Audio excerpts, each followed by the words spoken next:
eo anatrehan'izay fanambarana no entin'ny FFKM izay ny solombavambahoaka rahavelona no sy mamitiny avy amin'ny ankolafy ravalomanana nytonga ny fomba fijery manoloana izay ary nanambara fa mitako fitoniana goavana ny fanatanterahana ny fampiavana pirenena. Fijeriny ankolafy ravalomanana ranomarina efa hatrany ampendohana ny mitaky ny fampiavana pirenena ary ny rehetra dia mahita hoe zany asa fampiavana an'izany dia ny ray aman-dren'ny fiangonana no tena havanana amin'izany satria raha nijerena ny voalaza amin'ny tenin'Andriamanitra dia ao ny tena mirakitra n'izany fampiavanana sy fifamelan-keloka sy resaka fiangonana izany ka izay zany dia mahita fa mety ilay lalana efa nizoran'ny FFKM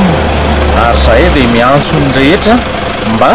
anaika an'izay asan'ny fiangonana izay satria eto any hatramin'izay raha ny tantaran'ny firenena teto dia nanana ny anjara toerany ny fiangonana ka tokony samy eritreritra ny amezana toerana n'izay fampiavanana tanterahan'ny fiangonana izay raha ilaina moa hoe iarahan'ny rehetra ao anatiny ao dia tokony omena sehatra ny rehetra mba hisiny izay fiangonana izay ao anatin'ilay fampiavanana. Ny faharoa ny fahitana azy dia izao ilay fampiavanana dia tena miankina amin'io ny fampandrosoana satria io no iangan'ilay hery iarahan'ny rehetra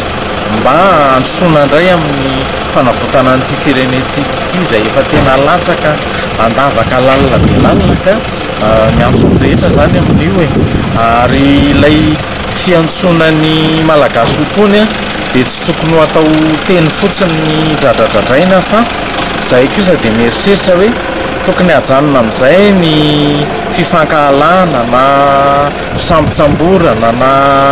zavatra mety hiteraka atao hoe fifandrafiana zany eto amin'ny firenena